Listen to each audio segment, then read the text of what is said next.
السلام علیکم، مستمیر چینل میں خوش آمدید۔ آج ہم جس موضوع پر بات کریں گے وہ ہے خادم حسین رضوی۔ جی ناظرین، آج ہم خادم حسین رضوی کی زندگی پر ایک نظر ڈالتے ہیں۔ خادم حسین رضوی 22 مئی 1966 میں پنجاب کے ضلع اٹک کے علاقے پنڈی گھیب میں پیدا ہوئے تھے۔ انہوں نے جیلم میں حفظ کی کلاس شروع کی۔ مزید انہوں نے جامعہ نظامیہ لاہور میں داخلہ لیا۔ وہ ایک حافظ قرآن اور شیخ الحدیث تھے۔ انہوں نے لاہور کی مکی مسجد میں جمعہ کے خطبات بھی سر انجام دیے۔ پنجاب اوقاف اور مذہبی امور کے محکمہ میں ہوتے ہوئے انہوں نے اپنی خدمات انجام دی۔ 2009 میں گجرانوالہ کے قریب ہوئے ایک حادثے میں جب راولپنڈی سے لاہور جاتے ہوئے ان کی گاڑی کا ڈرائیور سو گیا تھا، اس کے بعد سے وہ ایک ویل چیئر پر تھے۔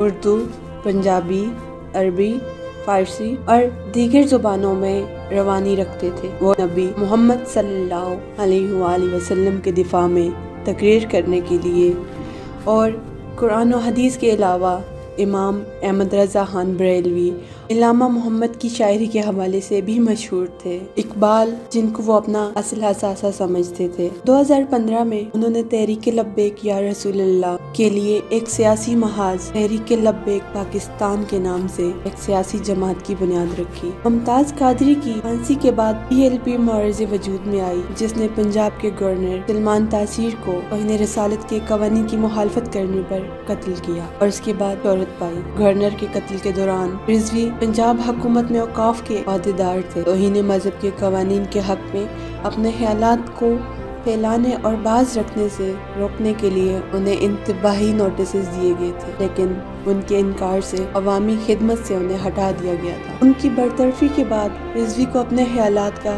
اظہار کرنے کا اور زیادہ موقع ملا۔ انہوں نے Pakistan penal code section 295C کی حمایت حاصل کرنے کے لیے ملک بھر کا سفر کیا، جس میں حضرت محمد صلی اللہ علیہ وآلہ وسلم کے خلاف توہین رسالت کا معاملہ ہے۔ انہوں نے ممتاز قادری کی رہائی کے لیے بھی اظہار خیال کیا۔ اس کے مستقل وکالت نے انہیں مذہبی حلقوں میں توہین رسالت کے کارکن کے لقب سے نوازا۔ 6 نومبر 2017 کو رضوی نے وزیر قانون کے استعفے کے لیے لاہور سے اسلام آباد تک لانگ مارچ کا اہتمام کیا۔ ناظرین، اب ہم ان کے سیاسی کیریئر پر ایک نظر ڈالتے ہیں۔ رضوی کو جلد ہی عوامی، دیگر مذہبی سیاسی جماعتوں اور معاشرے کے دیگر طبقات کی حمایت حاصل ہونی شروع ہو گئی، جس سے ملک بھر میں مظاہرے کرنے میں بھی مدد ملی۔ عام لوگوں نے وزیر قانون کے استعفے کا وہی مطالبہ سڑکوں پر اٹھایا۔ اس کے بعد مکمل طور پر بندش شروع ہو گئی اور حکومت نے بالآخر تمام نیوز چینلز کو زبردستی بند کرنے کی کوشش کی، جس کے بعد سوشل میڈیا نیٹ ورکس کو محدود کر دیا گیا تاکہ صورتحال پر قابو پا لیا جا سکے۔ اس سے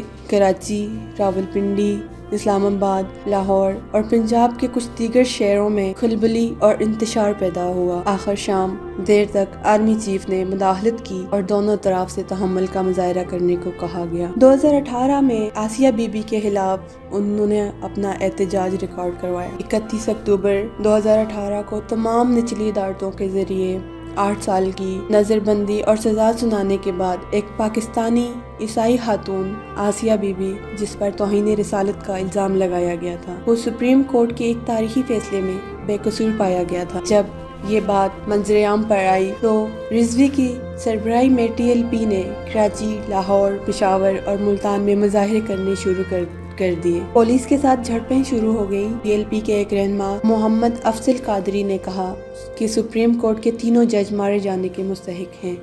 دارالحکومت اسلام آباد میں ریڈ زون، جہاں سپریم کورٹ واقع ہے، کو پولیس نے سیل کر دیا۔ عوامی تقریروں میں رضوی نے مطالبہ کیا کہ پاکستان کے قانون کے تحت توہین رسالت کی سزا آسیہ ملعونہ کو دی جائے۔ ان کا یہ بیان بھی سامنے آیا کہ جب تک حکومت ہمارے مطالبے کو قبول نہیں کرتی، اس وقت تک ہمارا دھرنا جاری رہے گا۔ ان اطلاعات کی تردید کی کہ دھرنا جلدی ختم ہو جائے گا۔ اس کے بعد 23 نومبر 2018 کی TLP کے دیگر رہنماؤں کے ساتھ گرفتار کیا گیا اور اس کے بعد مئی 2019 میں ضمانت پر رہا ہوا۔ مارچ 2019 میں بہاولپور کے گورنمنٹ کالج میں تیسرے سال کے طالب علم خطیب حسین نے ایسوسی ایٹ پروفیسر خالد حمید کو ایک ہلاکت خیز مقابلے میں مار ڈالا۔ خطیب حسین قتل سے قبل TLP کے ایک وکیل اور سینئر ممبر ظفر گیلانی سے رابطے میں تھے اور واٹس ایپ پر اس ایکٹ کی منظوری حاصل کی تھی۔ اس قتل کا مبینہ مقصد توہین آمیز اور اسلام کے خلاف توہین آمیز بیانات تھا، تاہم اس الزام کے لیے کوئی ثبوت فراہم نہیں کیا گیا۔ 2018 میں ارسدہ میں اسلامیہ کالج کے پرنسپل سریر احمد کو 17 سالہ طالب علم نے قتل کر دیا تھا۔ طالب علم نے پروفیسر پر الزام لگایا کہ وہ توہین رسالت میں ملوث رہا ہے کیونکہ انہوں نے TLP کی طرف سے منعقدہ ریلیوں میں شرکت کے لیے کلاس چھوڑنے سے روکا تھا۔ 2020 میں رضوی نے پاکستانی فلم زندگی تماشا کی ریلیز پر احتجاج کیا۔ انہوں نے فلم بنانے والے سرمد کھوسہ پر توہین مذہب کا الزام عائد کیا۔ پاکستانی مصنف محمد حنیف، جنہوں نے فلم کے سینسر اور ان سینسرڈ دونوں ہی ورژن دیکھے تھے، انہوں نے اس بات سے انکار کیا کہ فلم میں علماء کرام پر کسی قسم کی تنقید کی گئی تھی، تاہم ممکنہ طور پر تباہ کن مظاہرے کرنے کی صلاحیت رکھنے والے خادم رضوی کے احتجاج کے پیش نظر ریاست نے اس پر پابندی عائد کر دی تھی۔ انہوں نے کچھ کتابیں بھی لکھی، جن میں سے کچھ یہ ہیں: تیسیر ابواب الصرف، تعلیمات خادمیہ، فضائل درود شریف۔ ناظرین، یہ چند کتابیں ہیں جو انہوں نے اپنی زندگی میں لکھی۔ 19 نومبر 2020 کو خادم حسین رضوی انتقال کر گئے۔ ان کے دین اسلام کے لیے خدمات کو ہمیشہ یاد رکھا جائے گا۔ وہ پچھلے کئی دنوں سے خبروں کا حصہ بنے ہوئے تھے۔ ان کا اسلام آباد میں دھرنا ریکارڈ کیا گیا تھا۔ ان کا دھرنا فرانس میں شائع ہونے والے گستاخانہ حقوں کے خلاف احتجاجی دھرنا تھا۔ ان کی خدمات کو کبھی بھی فراموش نہیں کیا جا سکتا۔ اللہ پاک ان کی آخرت آسان فرمائے اور ان کو جنت میں اعلیٰ مقام عطا فرمائے، آمین۔ ناظرین، آپ سے درخواست کی جاتی ہے کہ برائے مہربانی ہمارا چینل سبسکرائب کیجئے اور بیل کا بٹن دبا دیجئے تاکہ ہماری نئی آنے والی ویڈیوز بر وقت آپ تک پہنچ سکیں۔ آپ کے تعاون کا بہت شکریہ۔ اللہ حافظ۔